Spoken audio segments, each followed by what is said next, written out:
Welcome to A Dame Walks In, Session 1 on the Just Barbarian Things actual play of Cthulhu Confidential.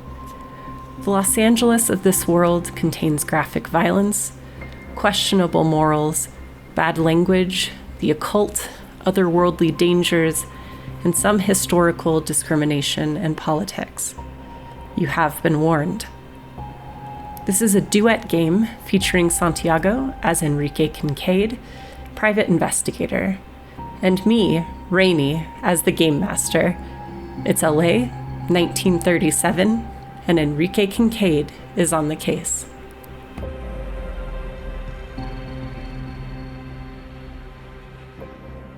Hello, barbarians, and welcome to this, our first session of Cthulhu Confidential. I'm Rainey, and I will be running this for Santiago. I'm Santiago, and I will be playing this for Rainey. We are recording this first session on a very cold, slightly late weeknight, so we'll see how this goes. But for this first session, for those of you who are audio only, I'm sorry, because we will be doing a little bit of a tour of what I've set up in Roll20, so that Santiago is familiar with what we'll be dealing with. So as you can see, our landing page is this here map of Los Angeles in the 1930s.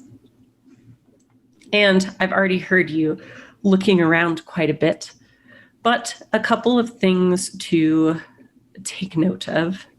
The yellow box is Hollywood, which has an inset on the bottom right. And the red box is downtown, which has an inset on the bottom left. If you look at the bottom left, that pin is the location of your office. Oh, okay. Okay. We will reference the locations on the map as we go, but your office actually isn't that far from where you went to college. Oh, yeah. At the University of Southern California. Correcto. All right. So, I mean, you know where chat is and stuff. That is where you will see your dice rolls and whatnot. That's all fine. If you wouldn't mind hopping over to the journal tab. Okay. And I will go ahead and move us over to your office. Oh. All right. So at the top of your journal tab is your character sheet. Mm-hmm. Mm-hmm. Yeah, okay. If you click on that, the front page with your bio and info has your picture that you've selected for your casting and the backstory information that you wrote. Oh, yeah. Okay. If you go to the attributes and abilities tab, Mm-hmm. on the left are all of your investigative abilities. So notice no way to roll them because they do not roll. Okay, and yeah. on the right are all of your general abilities. If you want to, you can press the dice button under each of those names to roll. But I'll show you another spot that I've set up for you that's a little easier. But if you ever want to reference all of your skills at once, they are here, as well as on the character sheet that you made in real life. Okay. Okay? Wow. All right, yeah. All right, so the other way that you can roll, if you look at your office on the main screen, Mm-hmm. if you click on your character, his portrait's on the table there, you should notice that at the top of this window, it shows all of your rollable skills, and you can click on any of them from there as well. Wow. Okay, I see. Dang. Went all out with this one. I was just trying to make it easy because there isn't a character sheet for this system in Roll20 yet. Well, there is now. All right. Kind of. Well, sort of, but we made it work. Yeah. For those of you familiar with Roll20, what I did was I made all of the roles that he can do as token macros. So when he clicks on the token, they all come up as buttons. All right. For the folks who did not get to hear our session 0, or maybe our patrons who just haven't heard it for a second, why don't you tell us a little bit about your character? Okay. Well, I feel like we should start present day. Normally, I just go from 0 to 60. I'm Sure. born, I grow up, all that. This time, I'd like you to meet Enrique Kincaid. He is 37 years old, and he is a private detective in the state of California, and the sole proprietor of Kincaid Investigations. So you A are little bit a of, oh, private sorry. investigator. And so for this story, just for those listening, that's the role that you will be playing, is a private investigator doing jobs. Right. But carry on. Oh, I was just going to say a little about him. He is a World War One veteran, and um, he's yeah, Enrique and the drink. It's no secret are quite fond of one another, and the two may be related. He apprenticed and worked as a journeyman locksmith for a while, and is a former police officer with the Los Angeles Police Department. However, he was let go under less than favorable circumstances.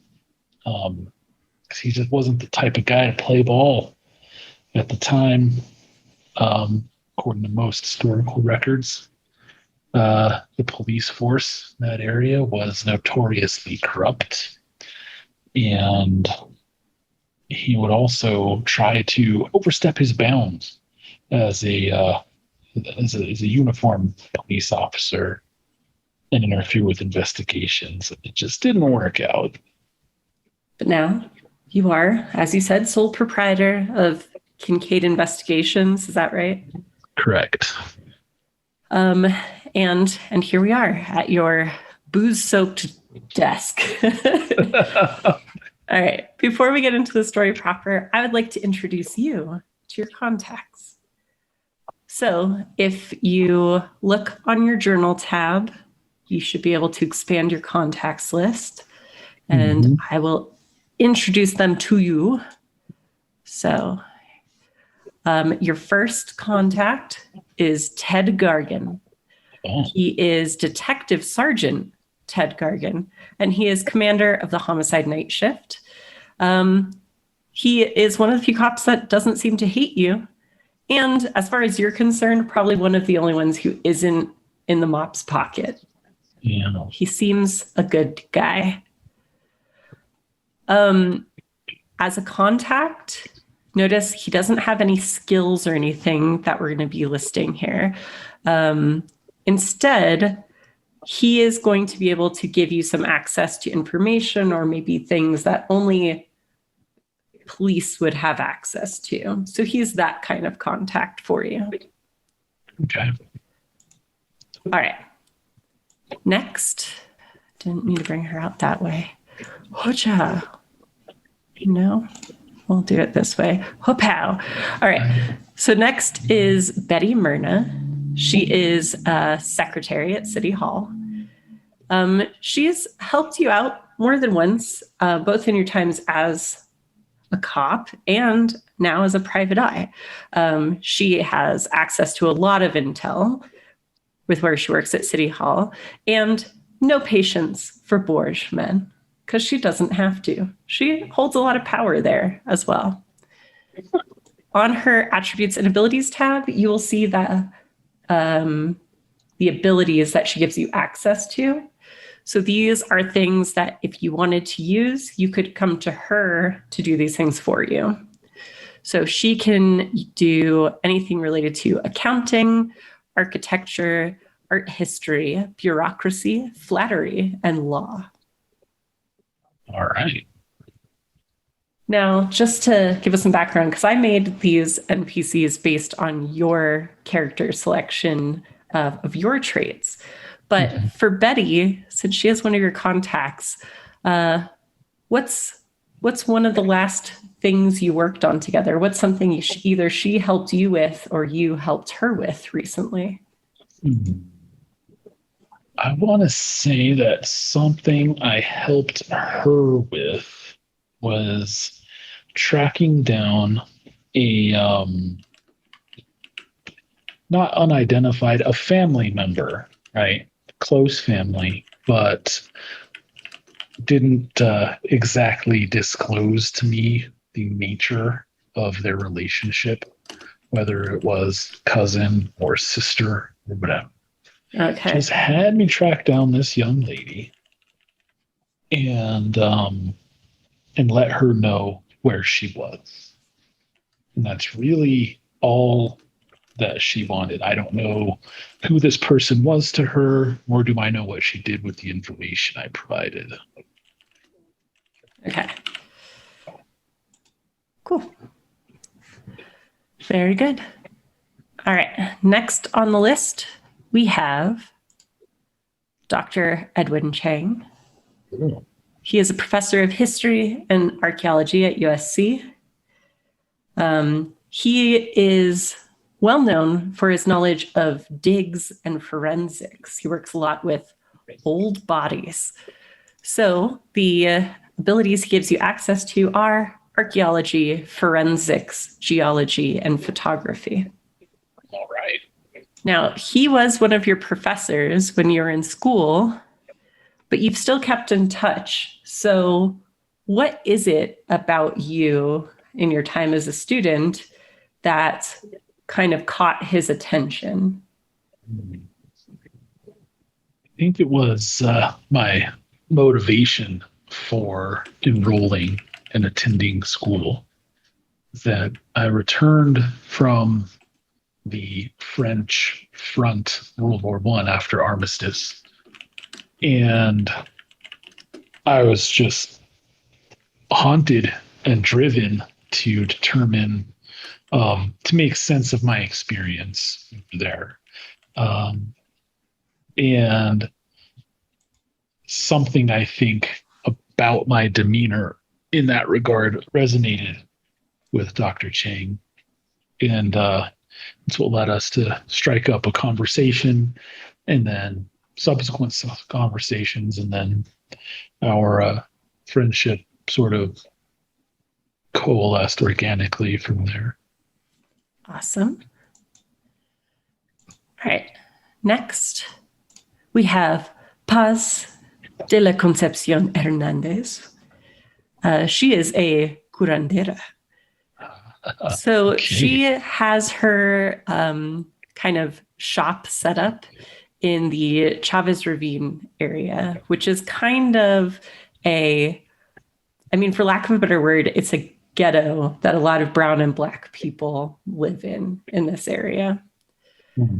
She is a traditional healer, and the sign outside her shop front lists her specialties: yerbera, huesera, partera, oracionista, salvadora, y bruja. So a little bit of everything. She has, over the years, helped you with some of your many occult questions. But she's also a very discreet provider of medical care when you are in need of some patching up. What is one of the first things you brought to her that she helped you figure out? Let's see. So it wouldn't be the first time I availed myself of her services. That was a more mundane encounter, I think. I had to come to her with something that I just couldn't figure out.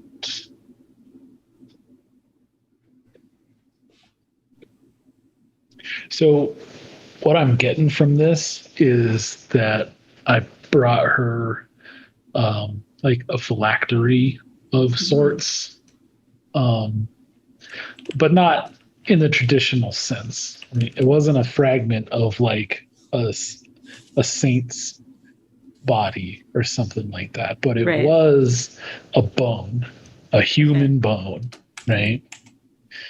That I brought to her. And she helped me figure out the story with that, associated with that, and actually allowed me to track down the killer of the Finger Bones erstwhile owner. All right. So she gives you access to astronomy, biology, inspiration, pharmacy, reassurance, theology, and magic.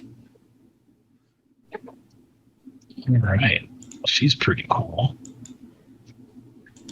Next, your other medical friend is Dr. Rosamond Washington. She is a doctor of neurology and psychology, and her office is at Rancho Los Amigos Hospital.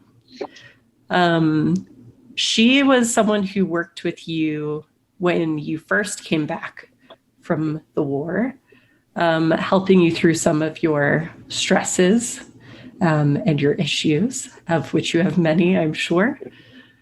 And she has proved to be like a really solid, trustworthy expert for you to go to when you need to understand the workings of the mind and body. So she gives you access to biology, chemistry, medicine, psychology, cool, hypnosis, and psychoanalysis. Right. Did you end up deciding to switch your stats around at all? I know that we had talked about that I was gonna end up taking a little cool, like instead of something else. Right. But I didn't end up ever doing that. No. All right. I mean, we still have time if you want to make any changes. Her skills just reminded me of that. Yeah, I was gonna take one of my twos, I think, and just make it a one so I could have a one in cool.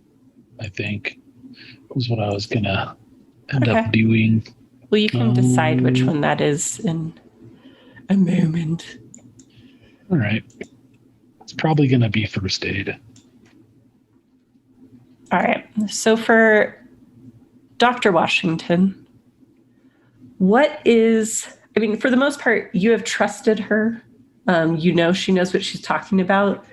But what's one thing that she's either advised you about or gives you a friendly, like, nagging about that you do not really follow the way you should? Dr. Washington wants me to cut back on my drinking, and she's always chiding me about it, and I'm always telling her tales that she doesn't buy as far as that is concerned. So I always tell her that I've cut back, that I'm gonna quit, that all that, and she knows better. She sees right through me every time. All right. Last but not least is your old friend from back home, Daniel Guerra. He works in movie special effects and location scouting. He wanted to be an actor. He moved out to LA before you did, really. So, but he's not a young white guy. So he's had some trouble getting into the industry. But he got his foot in the door working in special effects, ended up having a pretty decent knack for it. And his work with the major studios on that has started to catch the eye of a few directors. He gives you access to bargain, intimidation, outdoorsman, physics, disguise, explosives, and stealth. Okay. Well, all right then. What is some bit of trouble that you and Daniel got up to back in your young days that he knows about, but you probably haven't told anyone else about? back on the farm, back in the small town.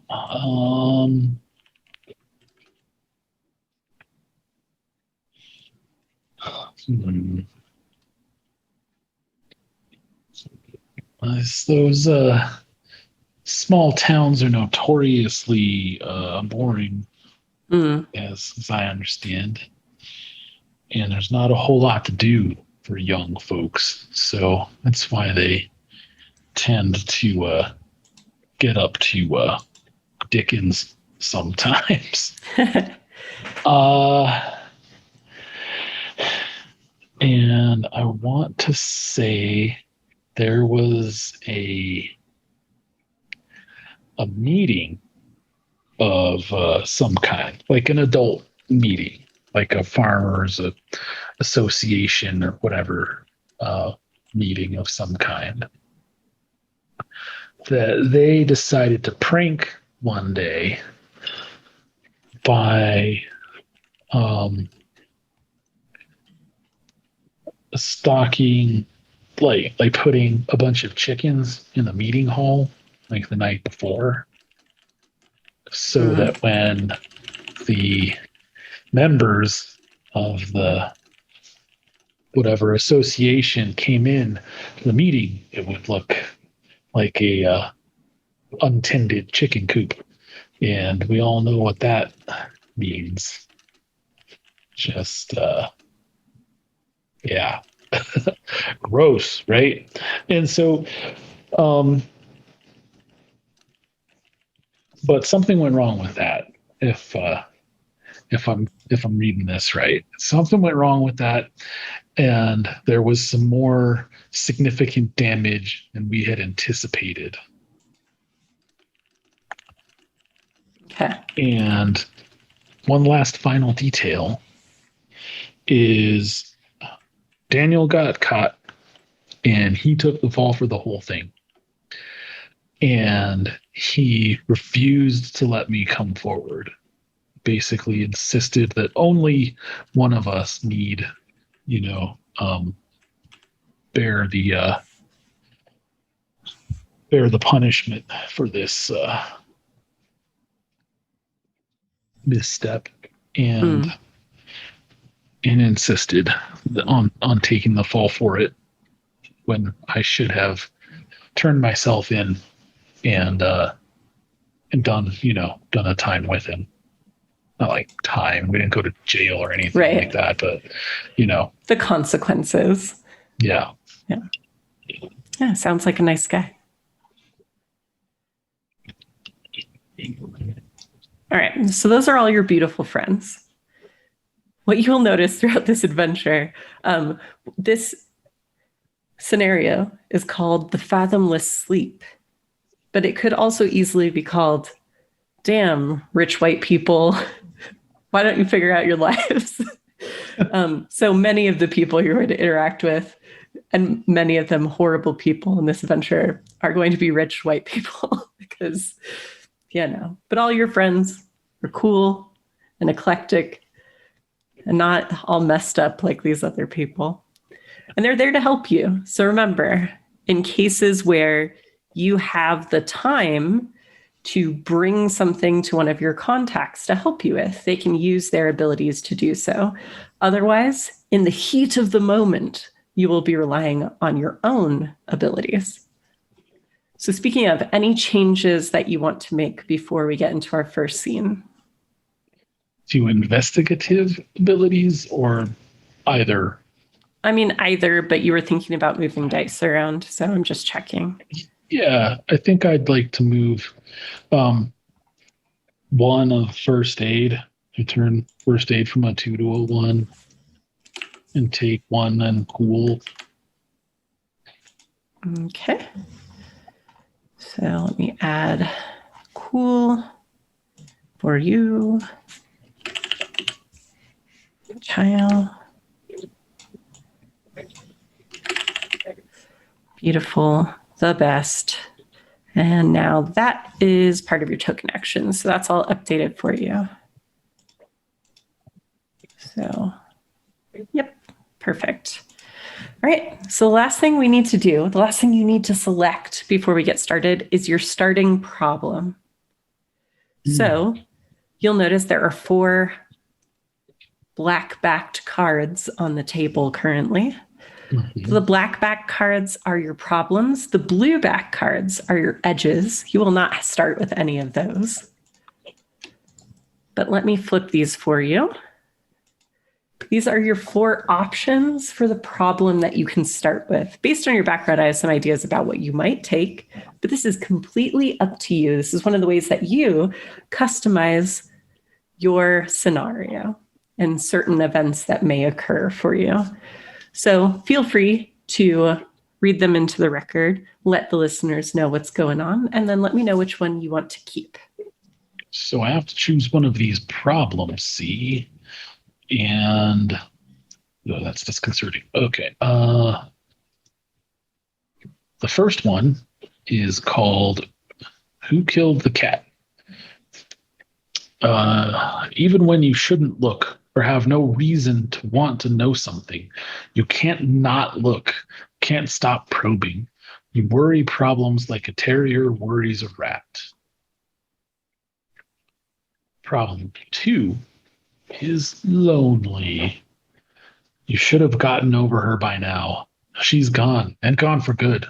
It's time you moved on, found someone new. Maybe someone who won't play you for a sap this time. Oh, hell, who are you kidding? Problem 3 is broke. Nobody could ever accuse you of loving money. You wouldn't be an honest private eye if that were the case.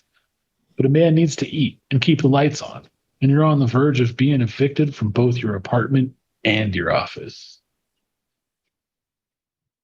This leaves problem 4, vice hound.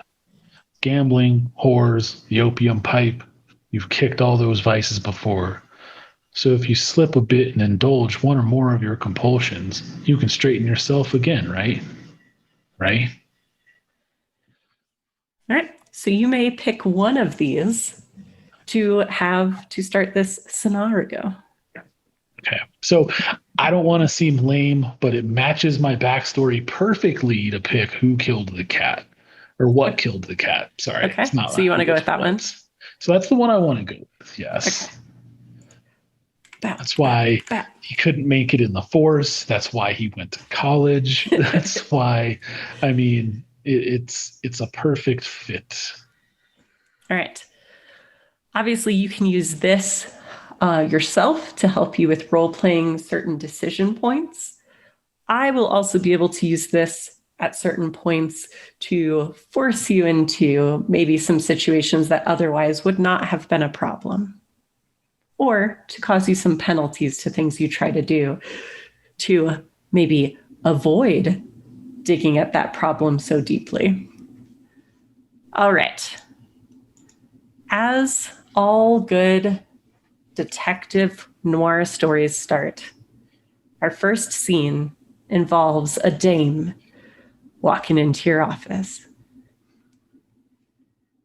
So your office it's a dingy little spot. This is what you could afford. You're the only one who works here. This is your place. I imagine it's not very big. It's probably one room, unless this is also your apartment. Nah, I don't think so. Okay. So tell me a little bit about what you actually have managed to outfit this place with. Mm-hmm. So it's, not that, it's pretty sparse to say the least. I've only been at this game about 3 years, depending on the time of year it is now. So over the course of that time, I've managed to secure a desk and a chair and a filing cabinet, a small round table, like a breakfast table type of situation, a single pedestal in the middle that it stands on. a filing cabinet, and a coat rack that I've managed to like one of the tall standing coat rack Right. type of jobs with the curls at the top for you to hang your hat on without damaging it and so on. And I've fashioned it, I've crafted it, I've done a little DIY on it to add a ring to it for umbrellas. Okay. Not often needed in LA, but maybe more often needed in Noir, I LA. am so glad you picked up on that. Because this is noir, baby. So it's going to rain a lot more than it does in reality. And then the last thing I need to know about your office is there's one thing in here that sets it apart from sort of the default down on his luck PI office. What is that one thing that kind of makes your office a little different? I want to say that I have something alive in here, not like a pet necessarily in the traditional sense, but maybe a plant or a bonsai, although those typically don't do so good indoors, I'm to understand. It's Maybe more, who knows? It's a moody ass bonsai.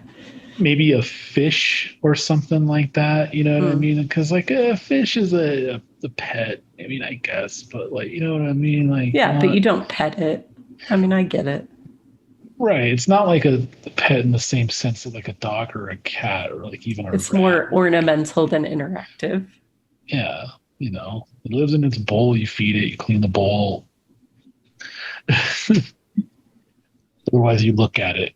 Uh, so something like that. I just have to decide what. And the more I think about it, the more I'm leaning towards something like a plant of some kind, but Okay. something not just like your average like house plant, right? This is Right. something uh uncommon, something exotic, but that can live in the office with minimal special care, Maybe like an orchid.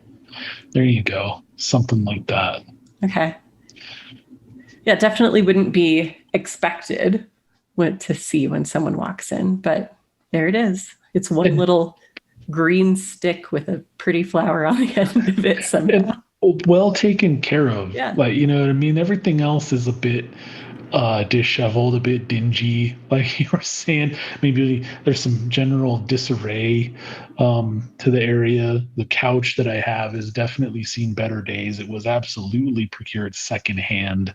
There is a thick but well-worn quilt, on it, and you can tell that, there's more than one night or, early morning that's been spent here. So um, this orchid is kind of stands out just by its contrast of being bright and clean and well kept. All right. So there you are in your office on this drizzly noir LA day. Your umbrella dripping softly in its modified stand at the coat rack. When up to the door and through the door, nary a knock to be had, walks the dame. So here she is. All right. That is a dame, all right. And she walks right in, right up to your desk and sits down at the one slightly squeaky chair, I assume, that's out in front of it. Mhm. And she says, "Well, Mr. Kincaid, I'm Margaret Deacon, and I have a job for you." Uh-huh. Well, I'm a little busy just now. I don't know if I can make room for you in my schedule. But why don't we discuss it? Certainly, and I can definitely make it worth your while. You see, I did my research, Mr. Kincaid, and I know that if you choose to take this job, you won't be able to be bribed to back down from it. You have a reputation, and that's the kind of man I need for this. Well, I suppose the man's got to stand for something. But this is going to run you 50 greenbacks a day plus expenses. She sort of waves off the number as if it's nothing, reaches into her clutch purse, pulls out a case, and from that case pulls a cigarette and holds it out almost nonchalantly towards you to light. Yeah, absolutely. 'Cause I absolutely have to light that with And my she looks up at winged-proof you. lighter. Yeah, as you apparently choose to light that for her, as a gentleman would. She looks you in the eyes and she says, "So tell me, Mr. Kincaid, will you see this to the end? Can you do that for me?"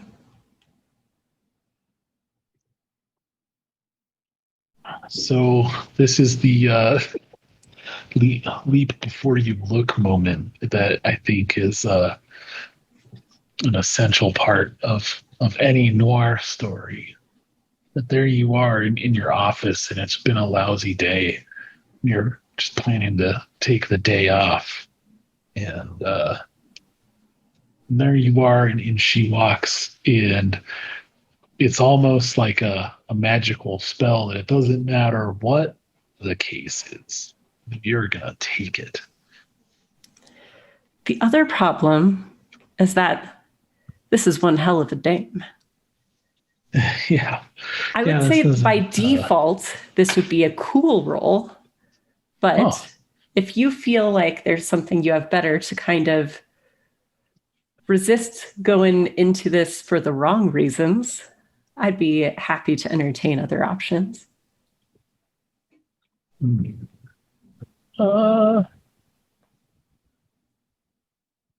I don't think so. I think cool makes sense. Okay. I don't know where my token actions are though.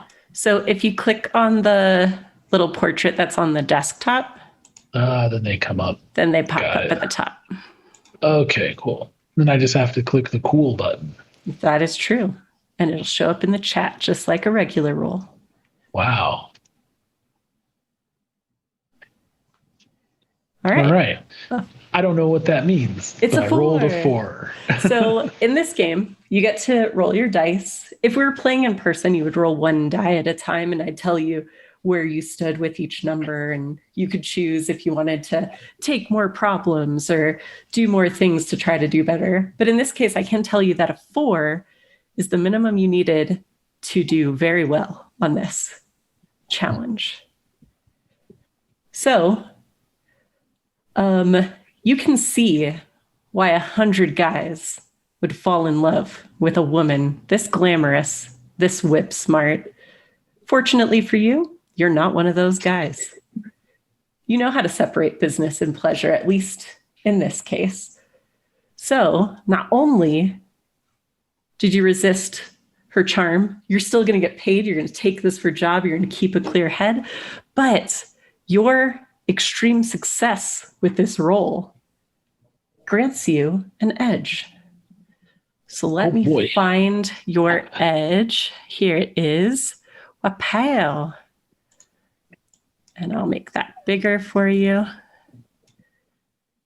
You now have the edge, self-possessed. Why don't you let people know what that does for you? All right. Self-possessed edge. A show of self-control gives you the confidence you'll need if this case gets hairy. Mechanics of it are you spend it for an extra die on cool or stability, or for a +2 bonus to any other general or mental test. So you can use this card to help you out on a future roll. because you were able to keep your cool so well on this first challenge. All right. So she's asked you if you'll see this to the end, if you can do that for her. You've lit her cigarette. You've not fallen in love with her, but how do you respond? So I'd want to come at it a little obliquely. I don't want to answer her yes or no question with a yes or a no. I want to say something a little roundabout along the lines of that you can't go out into this world without knowing what you're going to face. Obviously, you can't know what every day holds, but you have a general understanding of what to expect. And I don't want to push all my chips forward without knowing what the stakes are. So before I can give you an honest guarantee, I'll have to know what I stand to lose, what I stand to win, and what the stakes are. Mr. Kincaid, you and I are of a like mind. I'm also one who prefers to be prepared. I do worry in this case if I didn't wait a little too long, try to be too prepared and come up short, but you'll find that my sister, the subject of this case, should you take it, is the one who tends to be a bit more headstrong and wasn't prepared for whatever it was she got herself into. So is she missing? Is that what the case is? We just need to track her down, bring her home. I wish it was that simple. She was missing 6 weeks ago. And then 4 weeks ago, she turned up, wandering downtown late at night. She was only wearing her slip and her camisole, all dirty and stained up with blood. The cops picked her up and, recognizing her for who she was, discreetly brought her home. But since then, she hasn't even seemed to recognize me. She's been not herself, near catatonic, since whatever it is that happened to her. And I was hoping she'd get better, but she hasn't. I see. So the job is to find out where she was for those 2 weeks that she was missing. What happened to her, and maybe how it could figure into curing her of her mysterious affliction. My hunch is that someone did this to her. And it's just a hunch. But that's why I'm hiring you. That's why you've negotiated what? You said 50 a day plus expenses. That's right. It's a little higher than my standard fee, but under the circumstances, it seemed warranted. Here's the thing. The longer this goes on, the less likely it seems that she's going to recover. And honestly, the more I just want whatever bastards did this to her to pay. But I need to know what's going on first. You understand? I think I do. Has she been to see any doctors or had any professional help for her affliction? Of course. I mean, she's a deacon, so we are providing her with the best care money can buy. She's not in a hospital, of course. That would be scandalous. But we have private staff that have been at the home, and she has a nurse with her at all times to take care of her and, of course, to be there should her condition change. Will I be able to interview her at some point? I need to gather some information first, but I imagine if I could ask her a few questions, if she's able to respond, I might be able to pick up on something that might have been missed. Well, I do. I am concerned based on her condition that if you went in asking her questions right now, one, I don't know that you'd really be able to get much out of her, but two, there are certain things where if she gets upset, she sort of flies into a fit. I'd rather, if we were to set up an interview, and that's certainly an if at this point, that it would be after you had some more information to make sure those questions mattered. Of course, of course. Excellent idea, he said, thinking that's exactly what I said. Well, she just doesn't want you to go and like interview her first. Like, Yeah. Yeah, barging on her in my fast talking high pants. yeah, What a fine hill of beans. Hey, why don't you say who did this to her? You snap out of it, you daffy broad. Maybe I should slap you around a little bit. Like, right. No. No, I definitely need to gather some information first, and so that I can ask intelligent questions, perfectly phrased, and so that's my aim right now. But yeah, sounds like something I can help her with. All right. So, a few things already. Obviously, she's given you some information about the timeline, the state that her sister's in, where she was found, how she's been acting. Of course, it is up to you to remember things or take notes as pleases you. But this is a time where if you have certain investigative abilities, you may choose to leverage them to see if you might glean more about certain details, or about your client or your sister or their family. Or you can ask specific questions as you've been doing, and she will continue to have specific answers or not as she chooses.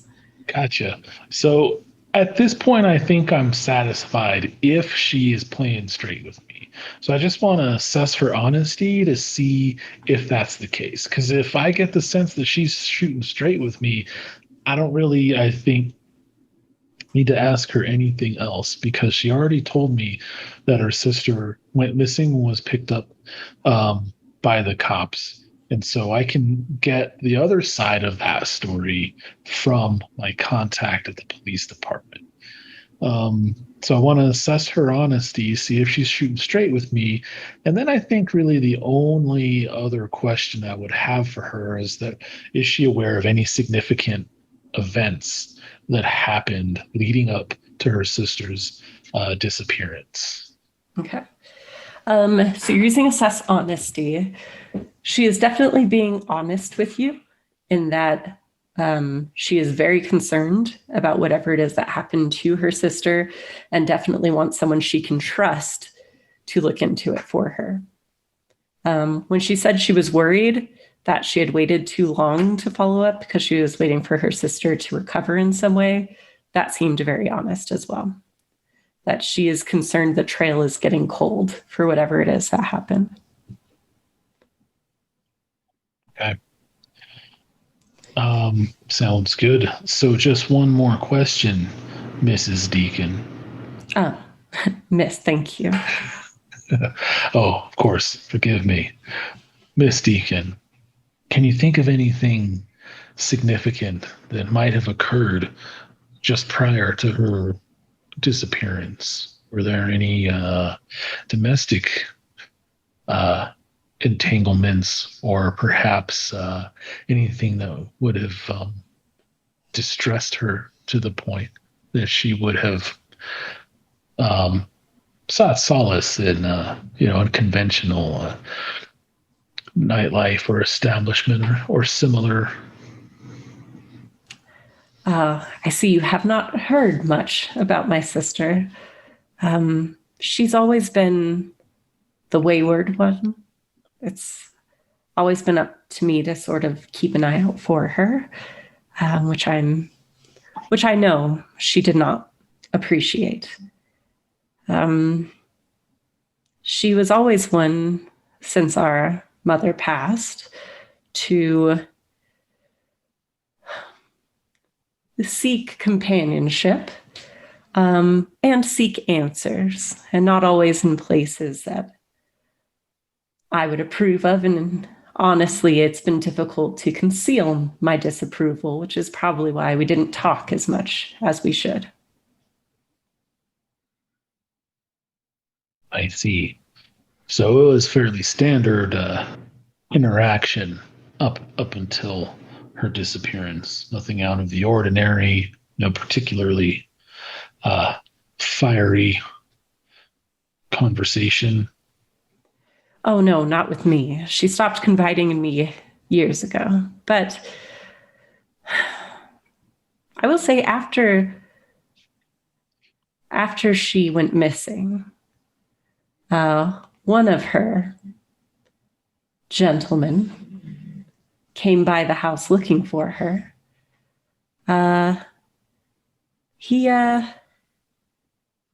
what was his name? Marshall Daly, a screenwriter at Capitol, I think. I've run into him a few times. I know he was one of the men my sister was seeing. He's a handsome, angry, jealous, I don't know, but demanded to know if I knew where she was. I wasn't sure if he was involved at the time, so I didn't tell him anything. All right. And what is your sister's name? Yes. My sister is Helen Deacon. Only a few years younger, but it feels sometimes that decades span between our maturity, as it were. Not to speak ill of her in the state that she's in.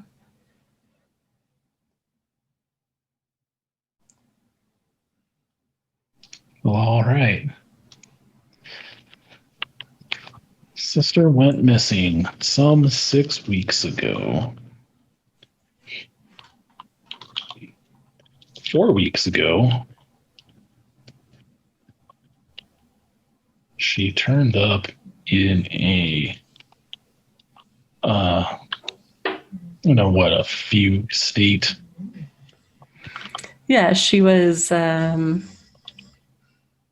wandering, staggering around downtown. Not too far from here, I would suppose. Like I said, missing most of her clothes, covered in blood and dirt. Okay. Right. Picked up by the cops, discreetly returned home. Current boyfriend, we're going to think of him as a person of interest.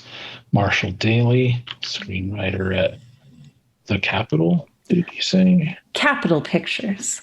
Capitol Pictures, I knew it. Figures. All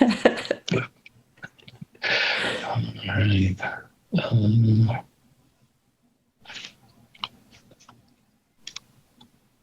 He was demanding answers as to her whereabouts.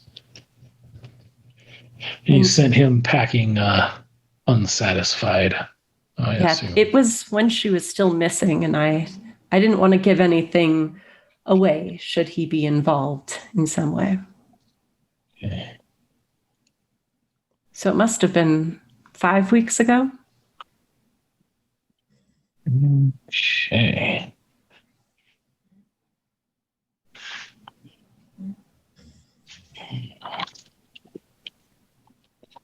And a sister's name is Alice Deacon.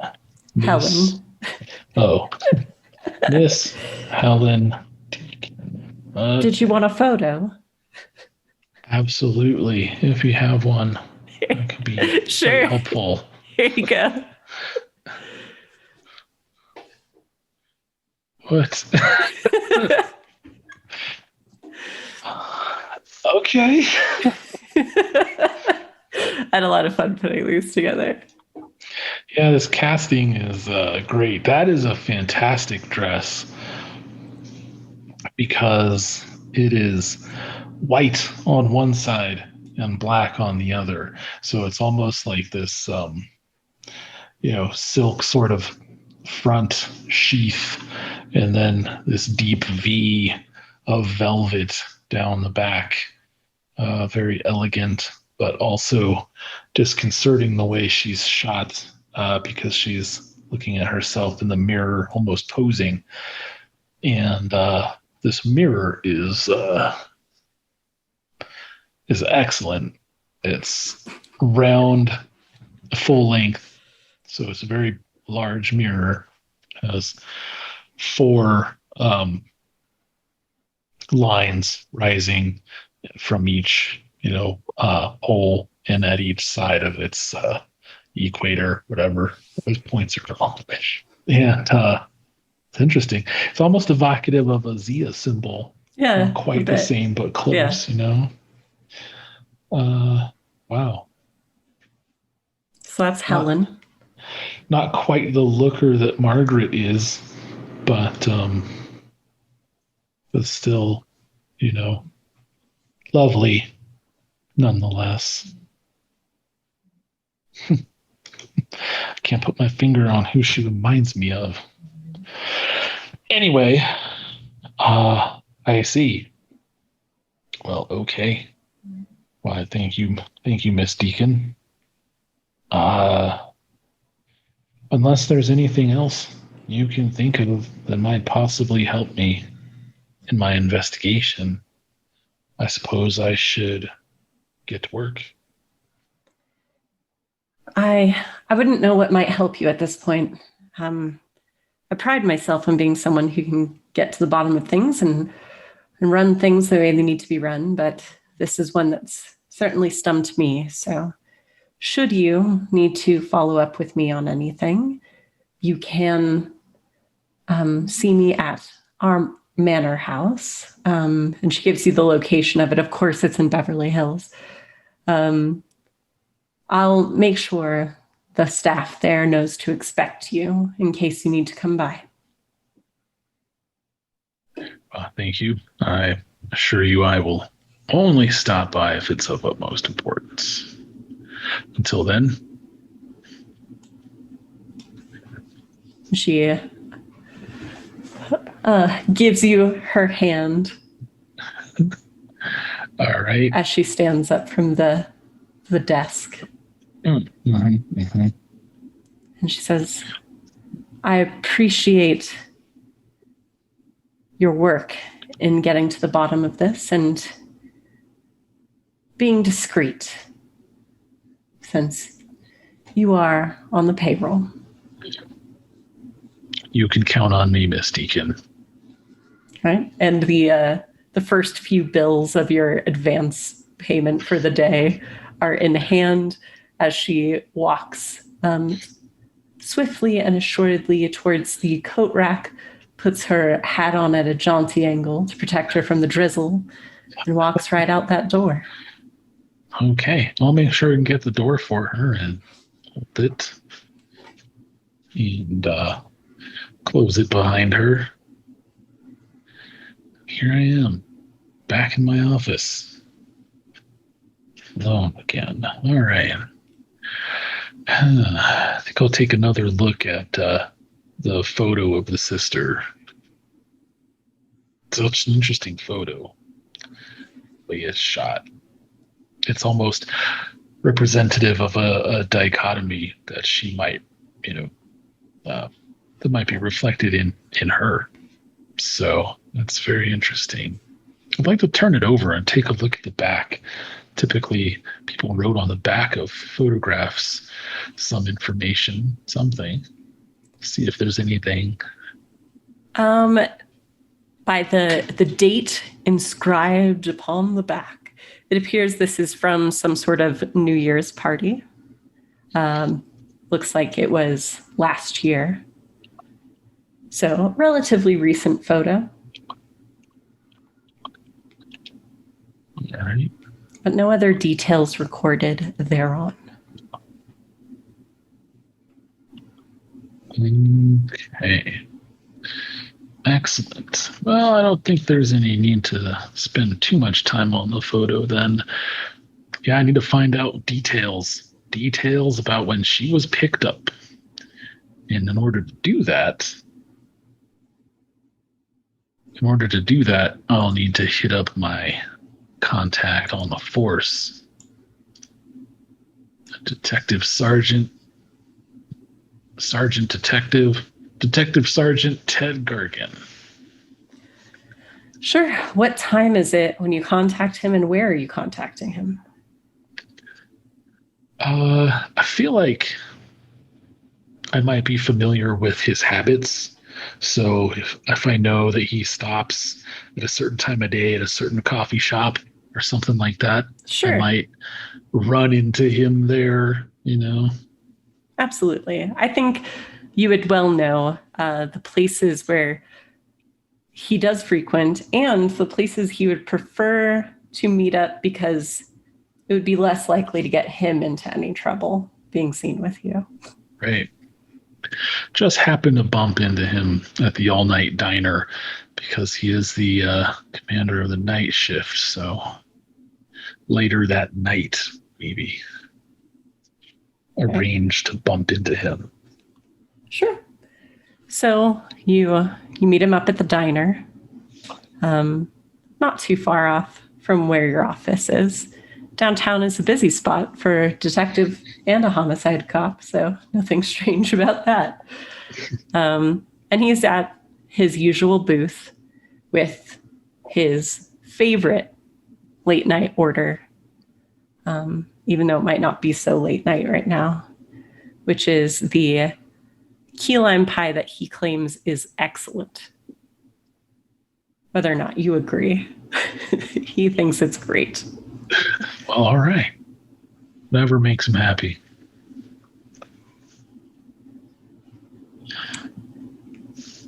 So I wonder, do I wait for him there, or I arrive and he's already there? Yeah, he's at his booth. Yeah. He's at his regular booth. Okay. Well, in case there's anyone watching, I don't want to get Sergeant Gargan in trouble for trying to help me out. So I think if it's available, I'd like to take the booth next to his so we end up sitting back to back. Yep. So you let the hostess know the booth that you prefer. Great view of the lit up street out there tonight, and she happily walks you over because that means both of her customers who are here are in the same section, which just makes everyone's job easier. And asks what she can get you to drink while you decide on what you want. Oh, can I get a cup of coffee, please? And thank you. Absolutely. And she saunters on back behind the counter. And your friend's familiar voice says, Ricky. Hey there, Gargan. What do you say? I say, it's an interesting night when you show up for pie. How can I help you? Yeah, it is an interesting night indeed. If I told you who walked into my office earlier, you wouldn't believe me, so I won't bother. But I got a hot tip that some of the boys recently picked up a vagrant of some repute wandering around the streets of Hollywood, and I could really use some information as to how that went down. Any particulars, in fact, might be extra helpful. Well, what kind of reputable vagrant might you be referring to? Doesn't narrow it down much in this city. Yeah, young, rich, female, known to be a bit eccentric. Blonde, dirty? Yeah, not quite blonde. More of a dirty blonde, just like you're saying. Picked up wandering half naked and filthy. Maybe muttering to herself or something, I gather. I might be making that last part up. Heard a bit about it. Honestly, it's been kept surprisingly quiet, but I suppose not so surprisingly for a family like that. I think they're connected enough that there was probably more than a few bills to grease those palms to keep them quiet, at least for a bit. That stands to reason. Do you happen to know who? Do you happen to know the name of the uniform that picked her up that night? That night, day, night. Let's go with Night. Yeah, it was night. Yeah, it's and he gives you the name of, some beat cop who is patrolling the area. Not I don't know, do you have cop talk?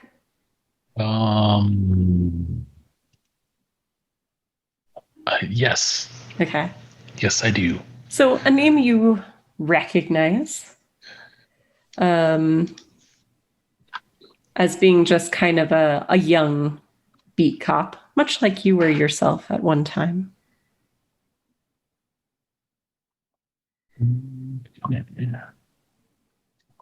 So we picked her up and brought her back to the station, whereupon she was likely recognized by a more seasoned officer, and the situation was handled think more so? delicately. The girl had been reported missing weeks before she was picked up. So we all knew who to look out for, and we knew where to take her should she be found alive and well. I think he figured she seemed well enough, maybe drunk. Took her straight to the manor, from what I heard. All right. Picked her up and took her straight home. All right. Well, sounds like this cop has a bright and promising future. Right. So far, he seems honest enough, but these streets break you. So we'll see how he does. Yeah, well, I wish him all the best. I'd like to wish him all the best in person. If you happen to know where I might have a chance encounter, a chance of running into him. Yeah, so he gives you information on like the beat that he is assigned to, and obviously it's an overnight, so it's luck if you'll run into him where he happens to be patrolling, but the area is small enough you might spot him. Fair enough. Or I mean, if you want to run into a cop, I figure there's ways to make that happen. I'm streetwise enough to know what calls attention and what doesn't. So maybe you could call attention on purpose in this case, so that you can arrange a meeting. But if not, that's also fine. The information he's given you is enough where you can probably run into him, and he says he'll let him know that you're okay to talk to. Oh, well, all right. I guess that'll be tomorrow night. All right. It's just probably for the best because it's already really late. So, all right. Well, it's been great not talking to you as always, Gargan. I hope the pie stays not too sweet, not too tart, just the way you like it. You always make a mistake not staying to have some. I'll take you up on that one of these days. And I'll leave my my nickel on the table to pay for the cup of coffee. And so I guess she can keep all of the change, and hopefully that'll pay her rent for the month or something like that. That sounds about right. I feel like it's 1937, so like money is like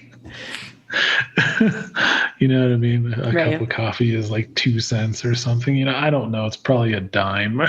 Whatever. I leave a coin on the table to pay for it, and away we go.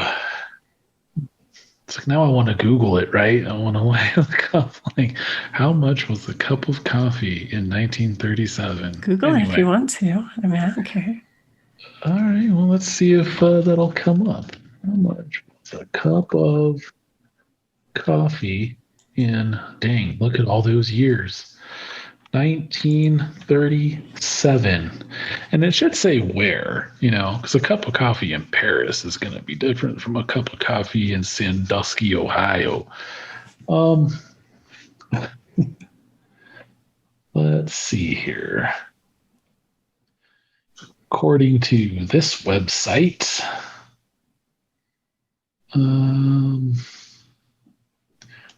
for no way, thank you. Okay, that was kind of one of those clickbaity type of sites. And begin slideshow starting in this year. Like, Oh, yeah.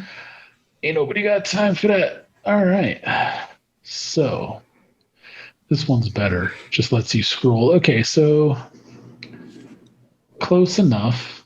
1935. A cup of coffee at the Hotel Vancouver was 20 cents. Okay. You might need to leave a little more then.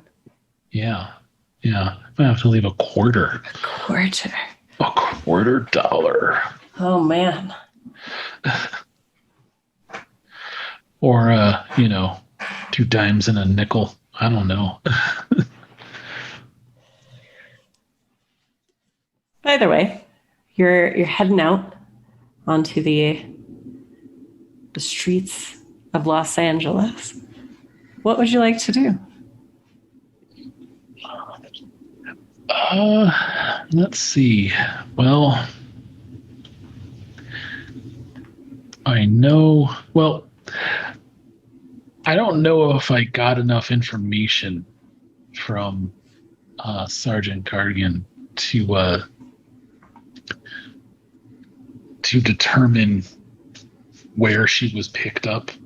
Like, that's what I'm after. I'm after the particulars of where she was picked up, what direction she was walking in, to try and maybe like figure out,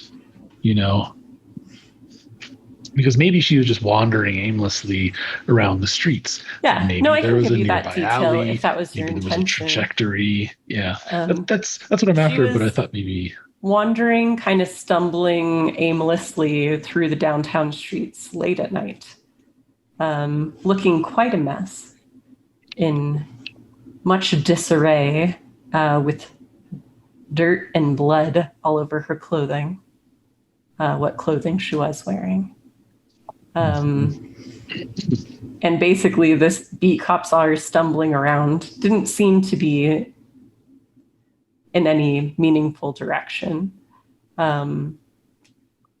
Picked her up, recognized who she was, and took her home. Okay. So trying to figure out if she had wandered far, right? Did she wander back into town from the hills, or did she wander out of some nearby establishment or building or something like that? Yeah, and that seems to be an unknown even to the police at this point. Okay. The other question I forgot to ask Miss Deacon is, she's covered in dirt and blood. Was any of it her blood? She sustained any injuries and so on and so forth. So I should have asked her that. That's okay. So this is our first Cthulhu Confidential. I'm not going to punish you for not asking them immediately. Like, we can retro some things as you're getting used to the play. Okay. That's fine. A retcon. Yeah. Keep the kid gloves on for me. And yeah. All right. At least for the beginning. So remembering back to when you totally asked that question.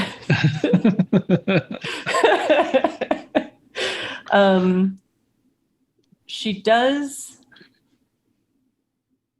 tell you.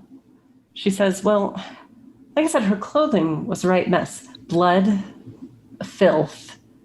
But I mean, beyond some superficial scratches, like maybe she had fallen and scraped a knee and an elbow.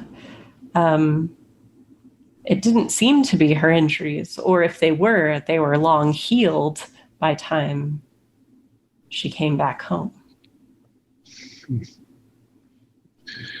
The Okay. doctor who examined her said they had seen no trace of any significant wounds, just some bruises and superficial scrapes.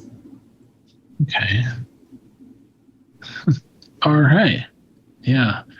Definitely going to have to check out the area where she was picked up then to see if I can snoop around and find anywhere that she might have wandered away from. I think would be a good thing to do next. Okay. The only thing to keep in mind at this point, just to remind you, was that this was 4 weeks ago. Mm-hmm. Mm-hmm. So about a month ago. And I mean, she could have been dropped off if this was perpetrated by assailants unknown.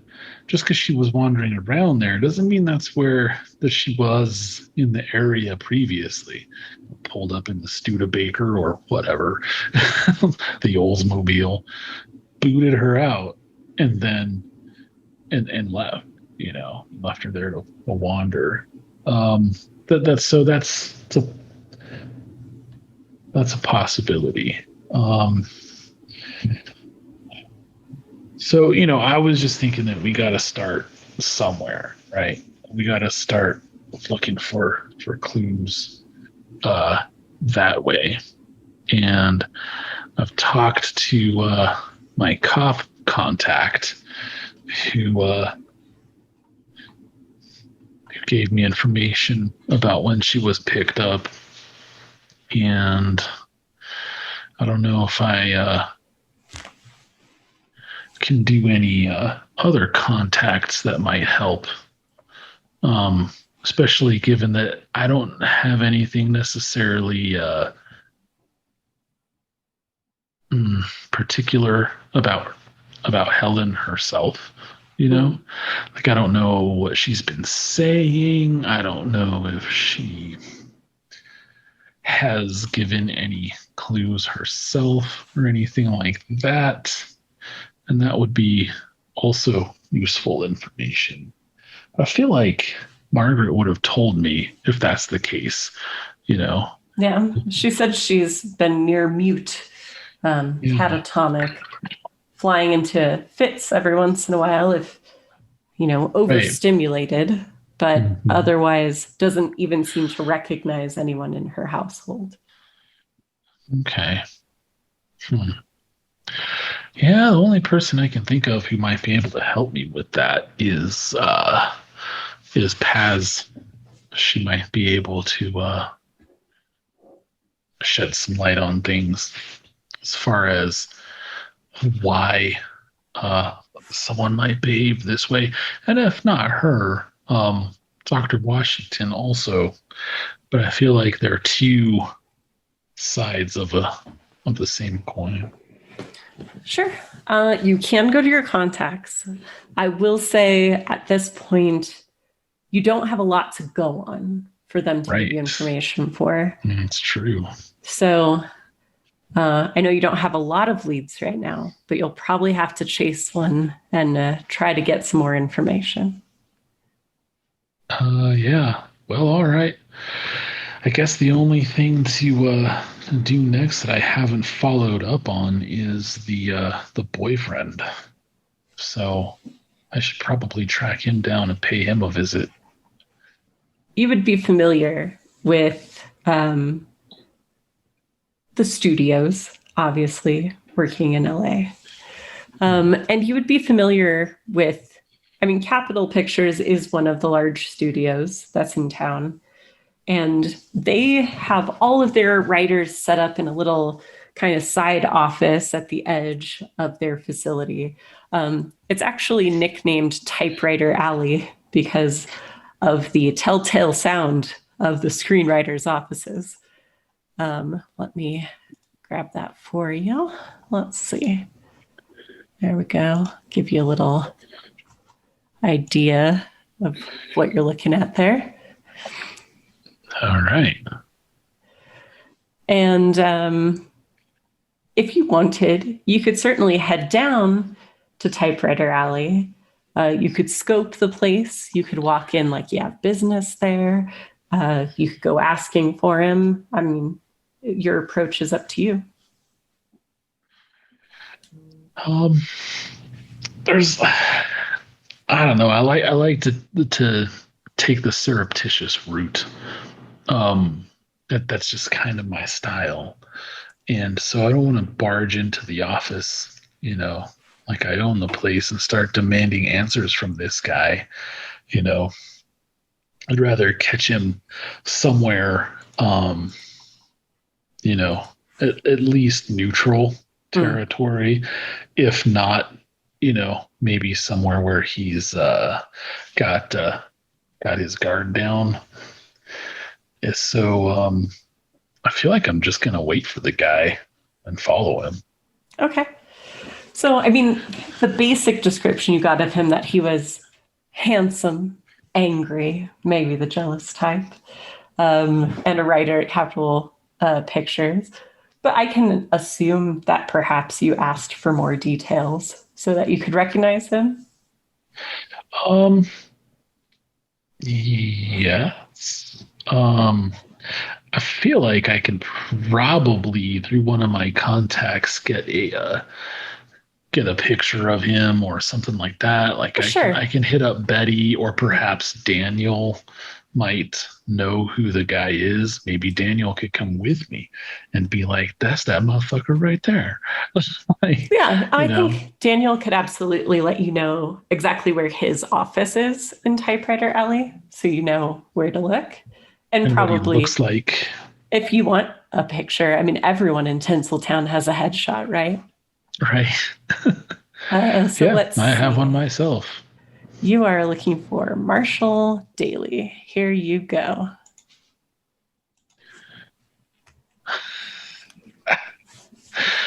Nice. All right. It's interesting. I came across that picture when I was casting Enrique. Yeah. I mean, you're only going to get so many pictures when you search for 1930s man. Yeah, 1930s gentleman. It's one of them that you'll get. All right. So you know who to look for. Yeah.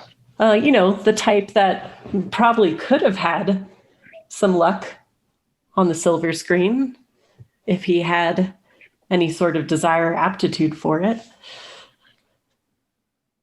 But Daniel's able to let you know exactly where his office is in Typewriter Alley, when he tends to show up.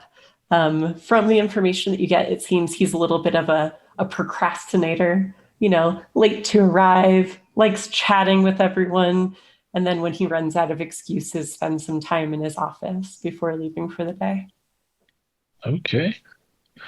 All right. Well, I know about when he's going to knock off for the day. So I feel like if I can just be in the area, then I should be able to follow him to wherever he goes. Right. I mean, I'm going to assume you have a car because it's Los Angeles. Yeah, I was kind of assuming so as well. Okay. Probably not anything glamorous. Right. All right. So if you're trying to be surreptitious, as you say, that would be typically a shadowing check. And this would just be a quick test. Just a quick test of shadowing. All right. All right.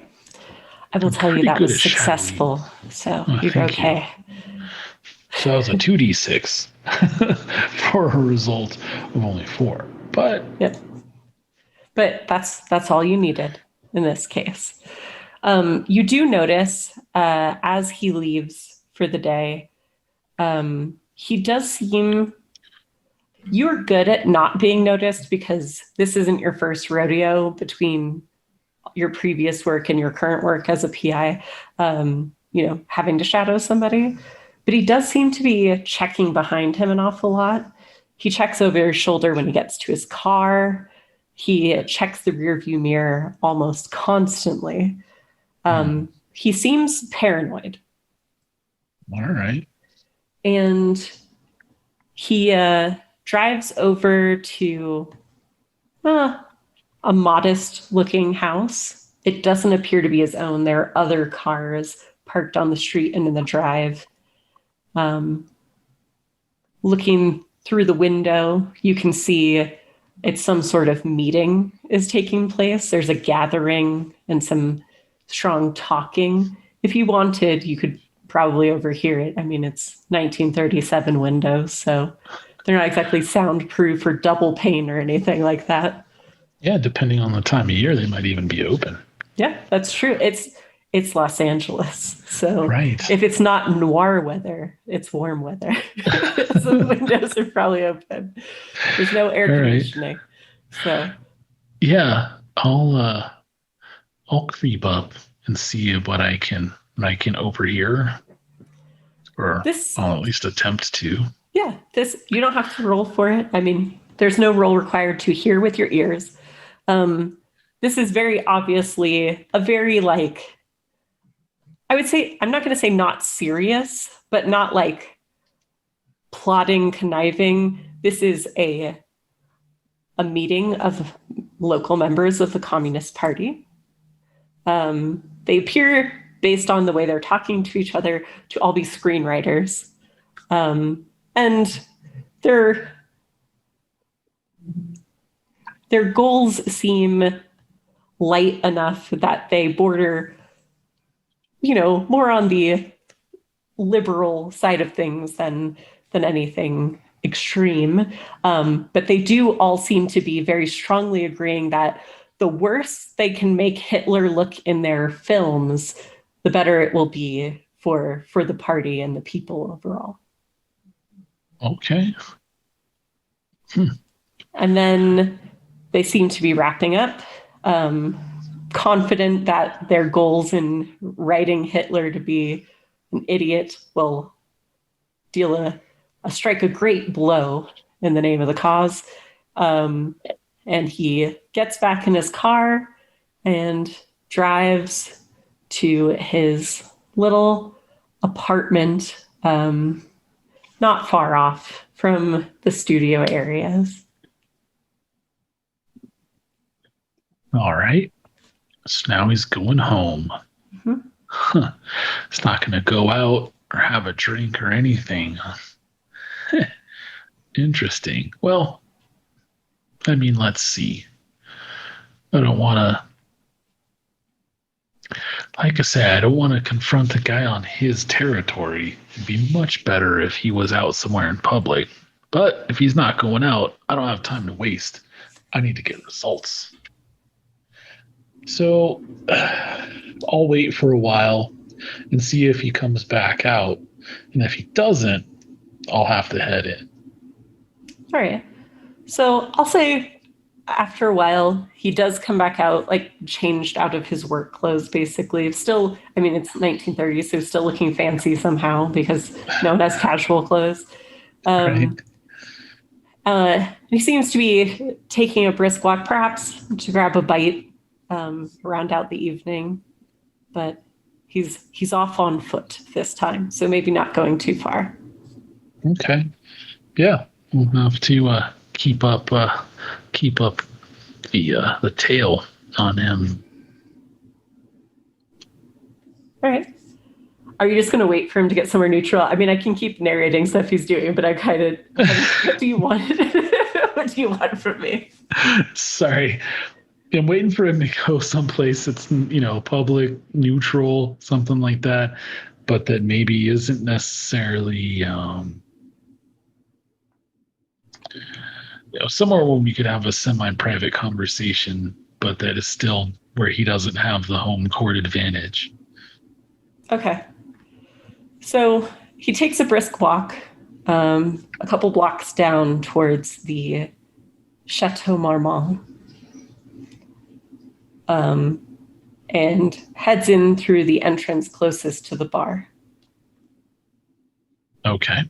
Unless you want to stop him or anything, but that's where he's going. No, that's good. That's Okay. perfect. We'll go in to the bar as well. Maybe he'll be seated at the bar. I don't know. Maybe he'll have his table. Hopefully he's not meeting someone, but we'll see. Right. That's why it's exciting. He's leaning at, it's like a standing table where you can have a drink and whatever. Near the bar, it seems like based on his, like he kind of just walks right up to that table, gives the bartender a nod. Bartender seems to recognize him. Maybe he's a regular, and starts preparing a drink. And he's just waiting. Doesn't seem to be waiting for anyone in particular, more just waiting for his drink. And whatever else the barkeep knows to bring him. Sounds good. Well, I'd like to walk in and walk past him on my way to the bar. Perhaps making brief eye contact. Not anything out of the ordinary, just I see you there, chum. And just unremarkable. And make my way to the bar to order my own drink. Okay. What is your goal for this encounter? So I want to talk to Marshall about Helen and find out what he knows about her disappearance. Okay. Because so it could be as innocent as I suddenly stopped hearing from her, but yeah, I guess I want to know, like, how are you approaching him to have this conversation? Oh, because you're not having it yet, so I don't need to know what you want to know from him. Oh, gotcha. Yeah, no. Once we both have our drinks, right? I think I would approach him and strike up a conversation, and address him by name, and see if he's taken aback by this at all. As far as like usually you come up and you say something like that. Hey there, Marshall. How's tricks in the writing game? Or something like that. Okay. And he's like, do I know you? Well, I mean, I can tell you what he's like if that's what you're going to do. Yeah, sure. No, I'm just saying, like, that might be a standard reaction, it might that be. someone might have. Unless you're Marshall. Yeah. So when you kind of turn to him and refer to him by name, he says, You're with whoever those damn scoundrels are who's following me all the time, aren't you? And he takes a stance that in your practiced mind says, I'm going to try to hit you right now. All right. Do you have sense trouble? I do. Would you like to roll it for me? Let me roll that for you. All right. Boxcars. Oh my. All right. So he. I don't know if that's good or bad, but that's good for you. And obviously, this is the best. So 6 or better in this case. This was actually a bit of a harder challenge. Means that you are easily able to read his punch and just step around him and kind of pull his arm around to make sure he can't do any damage and maybe get him to calm down a bit. In fact, if you'd like to describe the move that you do to avoid getting hit and avoid having to hit him, you may do so. Got it. Okay. So, assuming that like he's trying to hit me in 30s style boxing, and he comes in just with a straight cross, right. You can step across that and manage to redirect it with both of your hands, kind of one between wrist and elbow, and the other Right. one right at the elbow to kind of direct it past you.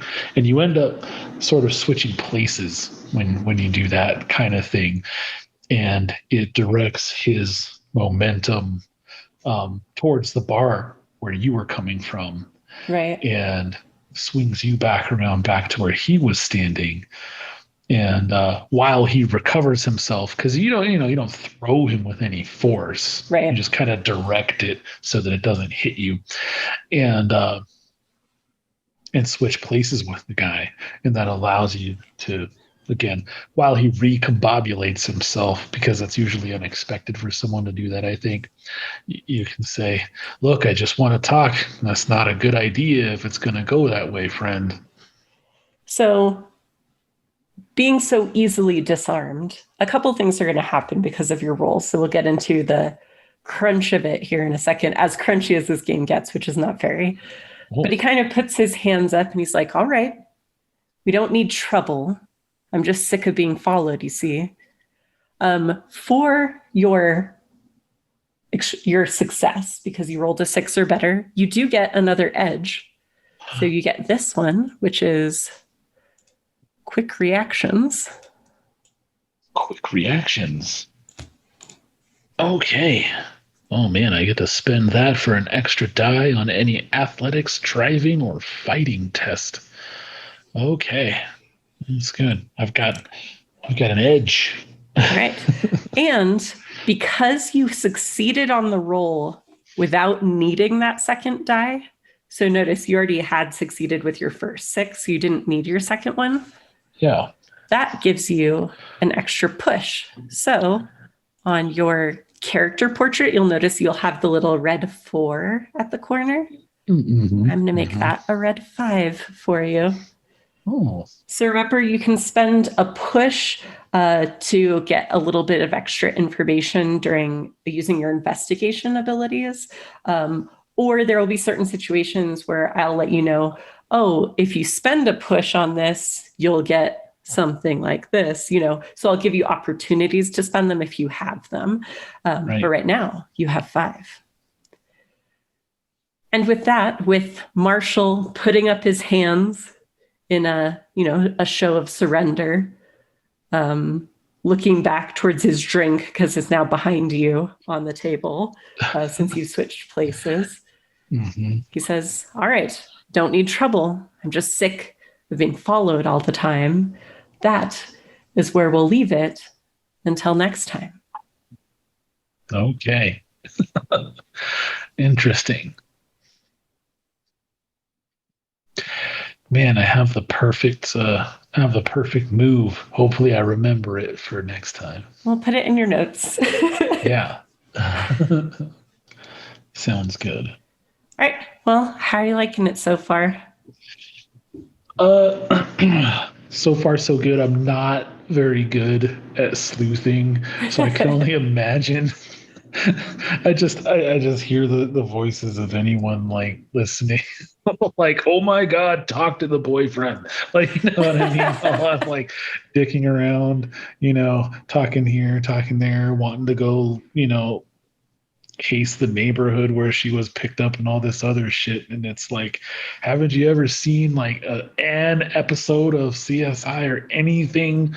Like the husband, boyfriend, wife, girlfriend is always the prime suspect. And as even a rookie detective, I would probably know that. So it's just it's definitely fun and it's easy to play. But it is a game type that I said from the outset, in session 0 is difficult for me just inherently, and I don't Oh, know you're doing why, well, though. You're not giving why. yourself enough credit. You're doing fine. And again, it's our first time together. We're both playing this for the first time. So, a little bit of backpedaling, a little bit of resolving things, of hints and help and stuff, I think is to be expected in the first couple of scenes, at least until you kind of find your rhythm to it. Yeah. I mean, so that being said, it's It's great. Character creation was very rich and very straightforward. I feel like it's something you could do in an hour or two, tops. That's if you wanted to really get into some of the more nitty gritty details of your character and then just jump right into it. So that's pretty cool. Yeah.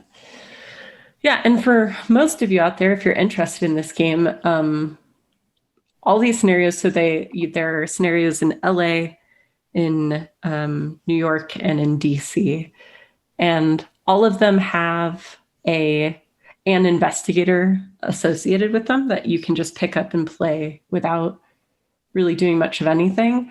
Or alternatively, kind of like we did, you can customize an investigator instead, but it's not at all necessary. This is pretty quick to jump into, depending on how much like silly casting prep you want to do. Yeah. Awesome. Well, thank you so much for playing with me this weekday evening on a work night. Hey, we're gonna have to squeeze it in where we can, more and more. But I think that the small bites for easier, more engaging systems will definitely lend themselves to that. Yeah. And it's just the two of us. I mean, it's not like it's difficult to schedule. True. So we know where we live. True. I mean, we tend to be in close communication. All right. Well, until next time, barbarians, spend your rage wisely. And I don't have a line for this yet. Yeah, same. Or don't, because in Noir LA, it rains every day. But we'll see. I'm sure we'll think of something as we get into it. Yeah, I think so too. All right. See you next time. Goodbye.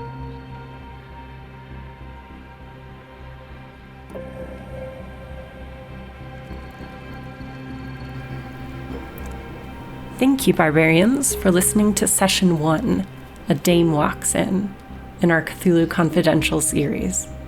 If you want to support our podcast and help us make more content, check us out on patreon.com/justbarbarianthings. Our Session 0 episodes are only available to patrons, and podcasts with video versions are premiered early for our patrons as well. If you like the music in our intro and outro, it's Interrogation Room on Tabletop Audio. Check them out at tabletopaudio.com for free music and ambiance for use in your own games. Links to everything I've mentioned and more can be found in the description. Until next time, barbarians, spend your rage and your rain-soaked nights wisely.